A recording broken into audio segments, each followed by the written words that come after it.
تو آپ کی خدمت میں ایک اور یہ کویسچن یہ کیا گیا تھا کہ ایک بھائی نے پوچھا تھا کہ شیطان بہت زیادہ وسوسے ڈالتا ہے، حتیٰ کہ نبی کریم صلی اللہ علیہ وسلم کے بارے میں اور اللہ تبارک و تعالیٰ کے بارے میں برے خیالات آتے ہیں، اس کا کیا شرعی حکم ہوگا؟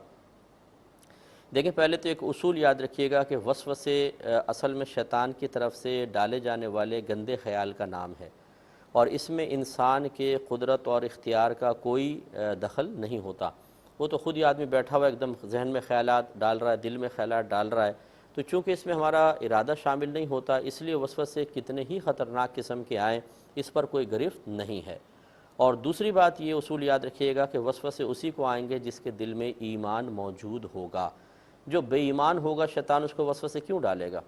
تو یہی وجہ ہے کہ جب صحابہ کرام علیہم رضوان نے نبی کریم صلی اللہ علیہ وسلم کی بارگاہ میں حاضر ہو کر عرض کی کہ یا رسول اللہ صلی اللہ علیہ وسلم، بعض اوقات ہمیں اس قسم کے خیالات آتے ہیں جن کو ہم اتنا بڑا یا اتنا برا سمجھتے ہیں کہ ان خیالات کے آنے سے بہتر یہ سمجھتے ہیں کہ کوئی ہمیں آسمان سے زمین پر گرا دے۔ تو رحمت کونین صلی اللہ علیہ وسلم نے ارشاد فرمایا کہ واقعی ایسا ہے؟ عرضی کہ جی ہاں۔ فرمایا تو یہ تمہارے ایمان کی علامت ہے۔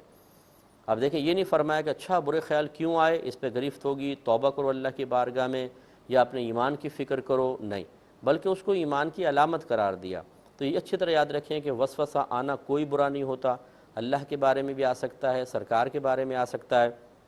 اور یہ آپ کے ایمان کی علامت ہے۔ ہاں، یہ ضرور ہے کہ اس کی طرف سے مکمل بے پرواہی بھی اختیار نہ کریں۔ وسوسے اسی شخص کو آتے ہیں جس کا ذہن فارغ ہوتا ہے، جس نے صحیح دین نہیں سیکھا ہوتا، جس کی صحبت نیک نہیں ہوتی، جو نیک اعمال کا ارتکاب نہیں کرتا، جو گناہوں سے اجتناب نہیں کرتا ہے، جو برے خیالات،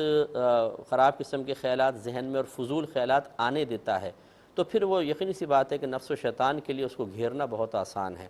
تو جس بھائی نے بھی یہ کویسچن کیا، ہماری گزارش یہ ہے کہ سب سے پہلے تو آپ نماز کی پابندی رکھیں، نمبر 2 قرآن عظیم ترجمہ اور تفسیر کے ساتھ شروع کریں، روزانہ 2 آیات پڑھیں، ترجمہ اس کی تفسیر پڑھ لیا کریں، اچھے نیک لوگوں کی صحبت میں رہیں، اگر خدا نخواستہ کسی گناہ کی عادت ہے تو اس سے باز رہنے کی کوشش کریں، اور یہ کوشش کریں کہ آپ کا ذہن کبھی فارغ نہ رہے، اس کے لیے اچھے اصلاحی بیانات یا نعتیں وغیرہ سنیں تاکہ یہ چیزیں ذہن میں گونجتی رہیں۔ جب ہم کچھ سنتے نہیں ہیں پاکیزہ چیزیں، تو فضول قسم کی باتیں ہمارے ذہن میں رہتی ہیں اور وہی گردش کرتی رہتی ہیں۔ جیسے کوئی اگر گانا سن لے، کوئی میوزک سن لے، تو جہاں جاتا رہے گا نا، غیر ارادی طور پہ وہ میوزک اور گانا اس کے ذہن میں گونجتا رہے گا، چلتا رہے گا۔ اس کے برعکس اگر وہ اصلاحی بات سنیں یا نعت وغیرہ سنیں تو یہی اس کے ذہن کے اندر گردش کرتی رہے گی۔ تو یہ ہمارا اپنا قصور ہوتا ہے کہ ہم اپنے آپ کو لاچار، بے بس اور برے ایک ماحول میں رکھتے ہیں یا اپنے ذہن کو رکھتے ہیں، تو پھر اس قسم کے معاملات آتے ہیں کہ بیچارگی، بے بسی غالب آ جاتی ہے، اور ہم سمجھتے ہیں کہ جی میں تو بڑا